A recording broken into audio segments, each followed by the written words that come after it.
تو یہ تھا پس منظر یا شان نزول کہہ سکتے ہیں۔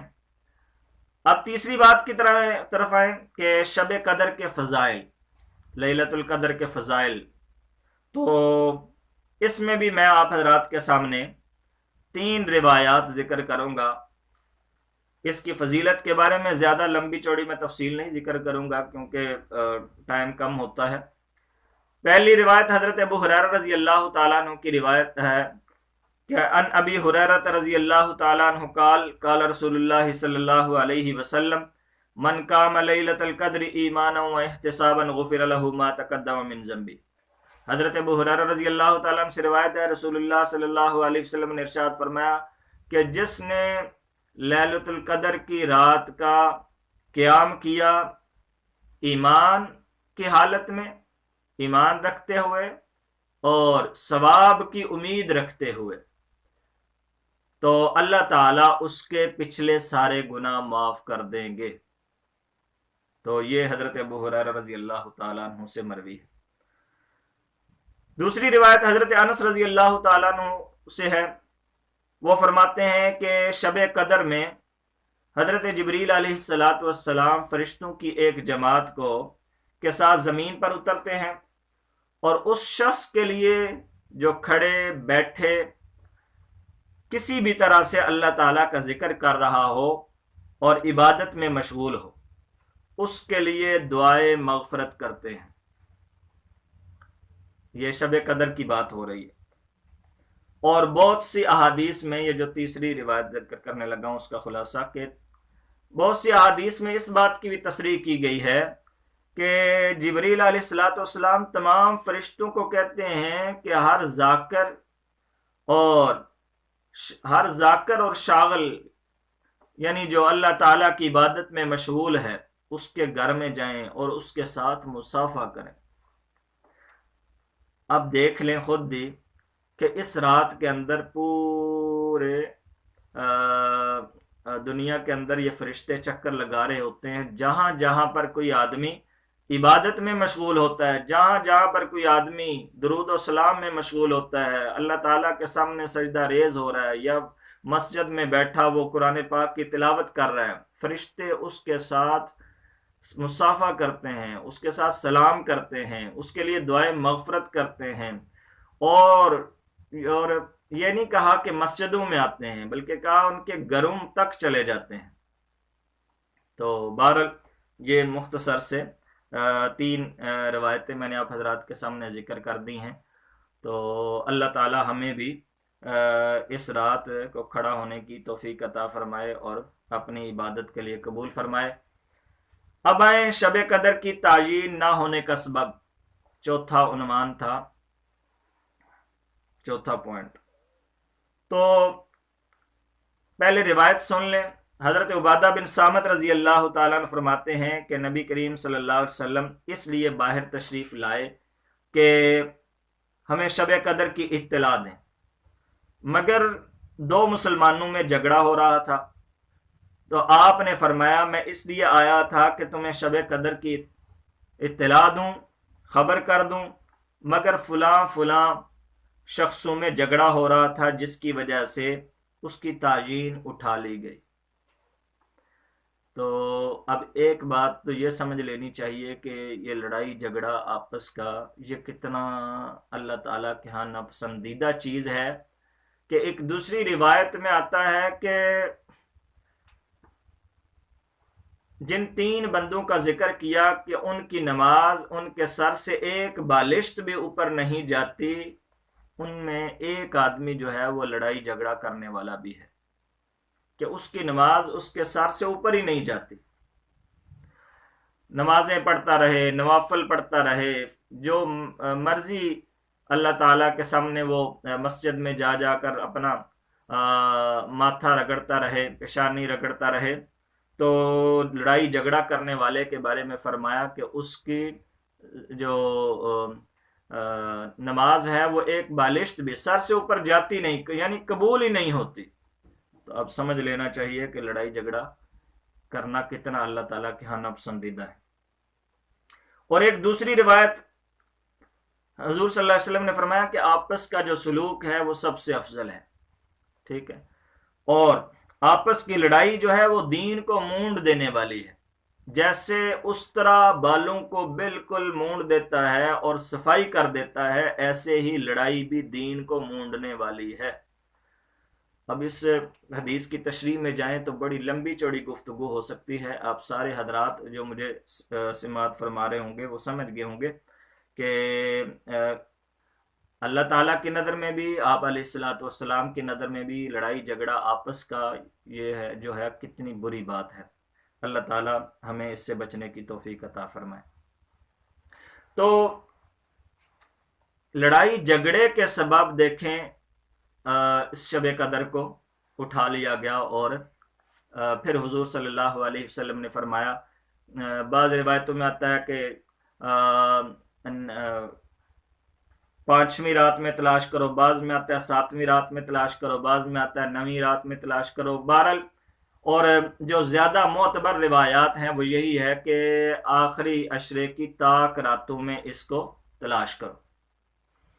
اب حکمت کیا ہے، اس کو کیوں پوشیدہ کیوں رکھا؟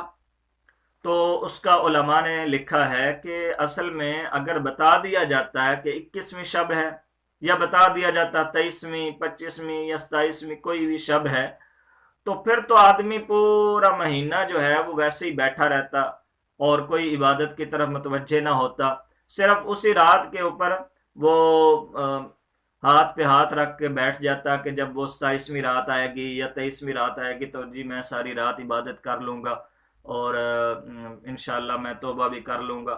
تو اس وجہ سے سارا مہینہ وہ ضائع کر دیتا، وہ عبادت نہ کرتا رات کو، جو کہ اچھی بات نہیں ہے۔ اس وجہ سے اللہ تعالیٰ نے اس کو دیکھتے ہوئے، اللہ تعالیٰ تو عالم الغیب ہیں، وہ سمجھتے ہیں، تو اس وجہ سے اللہ تعالیٰ نے اس کو چھپا دیا کہ اب یہ لوگ جو ہے نا، اس کے بارے میں چونکہ یہ بھی فرمایا کہ 1000 مہینوں سے افضل ہے، کہ وما ادراک ما لیلۃ القدر، لیلۃ القدر خیر من 1000 شہر کہا ہے۔ اور تو جب اس کی اتنی رغبت دلائی ہے، اتنا اس کا ثواب بتایا ہے، تو پھر اس کو پوشیدہ کر دیا تاکہ لوگ اس کو ڈھونڈنے کی کوشش کریں، اور روزانہ 21 کو بھی حاضر ہوں، 22 کو بھی حاضر ہوں، اسی طرح 25 کو بھی حاضر ہوں، 23 کو بھی حاضر ہوں، 27 کو بھی حاضر ہوں، 29 کو بھی حاضر ہوں، یعنی پیچھے جو جتنے 20 راتوں میں کمی رہ گئی ہے وہ آخری ان راتوں میں اپنی کمی کو پورا فرمائے۔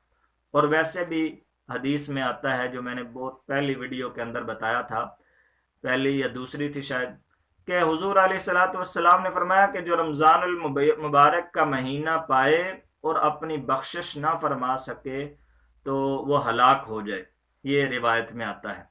تو مجھے آپ کو فکر کرنی چاہیے، بقیہ جتنے دن بھی رہ گئے ہیں ہمیں اللہ تعالیٰ کی طرف رجوع کرنا چاہیے۔ تو اس کا سب سے آسان طریقہ تو اس کو حاصل کرنے کا ہو سکتا ہے بندہ اعتکاف میں بیٹھ جائے۔ بہرحال کوئی بات نہیں، جو اعتکاف میں نہیں بیٹھ سکے تو وہ ویسے انفرادی طور پر جا کے عبادت کر سکتے ہیں، اور یہ ضروری بھی نہیں مسجد میں جا کر، جیسا کہ آج کل لاک ڈاؤن ہے، گھروں میں عبادت کر سکتے ہیں۔ تو جو عبادت کرے گا رات کو ضرور وہ کہیں نہ کہیں تو وہ شب قدر کو بھی پا ہی لے گا۔ تو یہ ہے حکمت اور تعیین نہ ہونے کا سبب کہ کس وجہ سے اس کی تعیین نہ ہو سکی، اور دوسرا اس میں حکمت کیا تھی کہ کیوں چھپا لیا گیا۔ اب آئیں شب قدر کی جو علامات ہیں، 5واں پوائنٹ، کیونکہ صاف طور پر تو بتلایا نہیں ہے کہ کون سی رات ہوگی، لیکن علامات جو ہیں وہ علماء نے لکھی ہیں، اس کی تو وہ دیکھ لیں۔ سب سے پہلی جو علامت ہے وہ یہ لکھی علماء نے کہ وہ رات جو ہے وہ کھلی اور چمکدار ہوتی ہے، اور دوسری علامت جو لکھی وہ یہ ہے کہ وہ رات نہ سرد ہوتی ہے، نہ زیادہ سرد اور نہ زیادہ گرم، بلکہ معتدل سی رات ہوتی ہے۔ اور تیسری بات جو لکھی اس میں فرمایا کہ اس میں چاند بہت کھلا ہوا روشن ہوتا ہے۔ اور چوتھی علامت یہ لکھی کہ اس رات میں ستارے شیاطین کو نہیں مارے جاتے۔ عام طور پر آپ نے دیکھا ہوگا کہ آسمان پر ستارے ٹوٹ کے گرتے ہیں تو وہ شیطان کو مارے جاتے ہیں، وہ اس رات میں نہیں ہوتے۔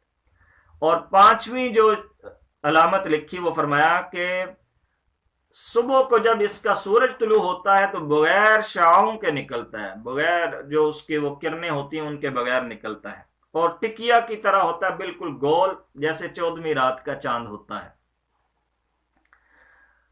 تو اس کے علاوہ ابن جریر طبری رحمہ اللہ فرماتے ہیں کہ اس رات میں ہر چیز جھک کر اللہ تعالیٰ کو سجدہ کرتی ہے اور پھر بعد میں اپنی اصلی حالت پر واپس آ جاتی ہے۔ تو یہ تھی چند علامات میں نے آپ کو بتلا دی ہیں شب قدر کے حوالے سے۔ اب خصوصی دعا جو اللہ کے نبی صلی اللہ علیہ وسلم اس رات میں کیا کرتے تھے وہ کیا ہے؟ وہ ہے اللہم انک عفو تحب العفو فاعف عنی، اللہم انک عفو تحب العفو فاعف عنی۔ تو یہ دعا ہمیں کہ اے اللہ بے شک تو معاف کرنے والا ہے اور تو معاف فرمانے کو پسند فرماتا ہے، تو مجھے بھی معاف فرما دے۔ تو یہ دعا ہے جو میں نے آپ حضرات کے سامنے ذکر کر دی۔ تو اب آئیں آخر میں بطور نمونہ میں نے جو 2 فائدوں کا کہا تھا وہ سمجھ لیں کہ 14 راتیں ایسی ہیں جن میں عبادت کرنا علماء نے لکھا ہے کہ اس میں عبادت کرنی چاہیے، اس میں زیادہ ثواب ملتا ہے۔ نمبر 1 محرم الحرام کی پہلی رات، اسی طرح نمبر 2 عاشورہ کی رات یعنی 10 محرم کی رات، اسی طرح رجب کی پہلی رات، اور نمبر 4 رجب کی درمیانی رات یعنی 15ویں رات، اسی طرح نمبر 5 رجب کی 27ویں رات، اور نمبر 6 شعبان کی درمیانی رات شب برات کی رات، 7 عرفہ کی رات، اور نمبر 8 عید الفطر کی رات، نمبر 9 عید الاضحیٰ کی رات یعنی قربانی والی عید کی رات، اور نمبر 10 ماہ رمضان کی پہلی رات، اور آخر میں رمضان المبارک کا جو آخری عشرہ ہوتا ہے اس کی طاق راتیں۔ اسی طرح علماء نے لکھا ہے کہ چند ایام یعنی دن بھی ایسے ہیں کہ مطلب دن کو ان میں عبادت کرنے سے زیادہ ثواب ملتا ہے۔ وہ کون سے دن ہیں؟ عرفہ کا دن، نمبر 2 عاشورہ کا دن یعنی 10 محرم کا دن جو ہوتا ہے، نمبر 3 شعبان کا درمیانی دن، اور اسی طرح جمعۃ المبارک کا جو دن ہوتا ہے، اسی طرح دونوں عیدین کا دن، عید الاضحیٰ اور عید الفطر کا دن، اور اسی طرح 10 ذی الحجہ کا دن، اور اس کے علاوہ ایام تشریق یعنی 11 12 اور 13 ذی الحجہ کے دن جو ہیں ان میں عبادت کرنا افضل ہوتا ہے۔ یہ جو راتیں میں نے آپ کو بتلائیں یہ 14 بنتی ہیں، اور جو دن بتلائے ہیں یہ بھی تقریباً اسی طرح ہیں۔ تو ان دنوں میں اور ان راتوں میں عبادت کرنے سے زیادہ ثواب ملتا ہے۔ یہ مطلب نہیں ہے کہ ان کے علاوہ میں عبادت نہیں کرنی چاہیے، وہ تو عبادت ہی عبادت ہے، کرنی چاہیے مسلمان کو۔ بہرحال یہ میں نے بطور فائدہ آپ حضرات کے سامنے ذکر کر دی۔ دوسرا جو فائدہ ہے تو وہ یہ ہے کہ حضور صلی اللہ علیہ وسلم نے فرمایا کہ 5 چیزوں کو 5 چیزوں سے پوشیدہ رکھا گیا ہے۔ نمبر 1 لوگوں کی عبادت پر اللہ تعالیٰ کی رضامندی ظاہر کرنا، تو یہ پوشیدہ ہے۔ اگر کوئی آدمی اللہ تعالیٰ کی عبادت کرتا ہے تو اللہ تعالیٰ اس پر رضامندی ظاہر کرتے ہیں، اس کو چھپا لیا گیا ہے۔ نمبر 2 گناہوں پر اپنے غضب اور غصہ کے ظاہر کرنے کو اللہ تعالیٰ نے اس کو بھی چھپا لیا۔ اگر کوئی آدمی گناہ کرتا ہے تو اس پر غضب، آپ نے دیکھا ہوگا لوگ کتنے کتنے گناہ کرتے ہیں، اللہ تعالیٰ کا غضب نازل نہیں ہوتا، تو جسے کہا جاتا ہے اللہ تعالیٰ کی لاٹھی بڑی بے آواز ہے، تو اس کو اللہ تعالیٰ نے چھپا لیا ہے۔ اللہ تعالیٰ اپنے فضل والا معاملہ بھی فرما سکتے ہیں۔ اور نمبر 3 وسطی نماز کو دوسری نمازوں سے پوشیدہ رکھا ہے، جیسے قرآن پاک میں آتا ہے حافظوا علی الصلوات والصلاۃ الوسطی، تو یہ درمیانی نماز۔ بعض علماء نے اس کو عصر کی نماز کہا، بعض علماء نے ظہر کی نماز کہا، اس میں مختلف اقوال ہیں۔ نمبر 4 اللہ تعالیٰ کے جو دوست ہیں ان کو عام لوگوں کی نظروں سے یہ اللہ تعالیٰ نے پوشیدہ رکھا ہے. کون اللہ تعالیٰ کا دوست ہے؟ یہ آپ نے دیکھا ہوگا بعض عام پھٹے پرانے لوگ بھی ہوتے ہیں, کپڑے پہننے والے لوگ ہوتے ہیں, وہ اللہ تعالیٰ کے ہاں دوست ہوتے ہیں. بہرحال ہمیں نہیں پتا ہوتا, تو کوئی بھی ہو سکتا ہے. تو بہرحال اس کو پوشیدہ رکھا. اور نمبر 5, رمضان کے مہینے میں شب قدر کو اللہ تعالیٰ نے پوشیدہ رکھا ہے. وہ نہیں بتایا کہ کون سی رات ہوگی, ہاں بس کہا آخری طاق راتوں میں تلاش کر لیں, آخری عشرہ کی طاق راتیں. تو بہرحال یہ چند پوائنٹ تھے, چند عنوانات تھے جن پر میں نے آپ حضرات کے سامنے شب قدر کے حوالے سے مختصراً گفتگو کی ہے. میں نے آپ کو تقریباً بہت ساری ویڈیو کے اندر بتایا ہے کہ یہ جو میں ذکر کرتا ہوں, مسائل بیان کرتا ہوں, یہ بالکل اختصار کے ساتھ میں ذکر کرتا ہوں. کئی دفعہ تو صرف روایتیں ذکر کر دی جاتی ہیں, ان کی تفصیل زیادہ بیان نہیں کی جاتی کیونکہ وہ بالکل واضح بھی ہوتی ہیں اور ہمارے پاس اتنا ٹائم بھی نہیں ہوتا کہ ہم اس کو ذکر کر سکیں تفصیل کے ساتھ. تو انشاءاللہ نئی ویڈیو کے ساتھ پھر ایک دفعہ آپ حضرات کے سامنے حاضر خدمت ہوں گا.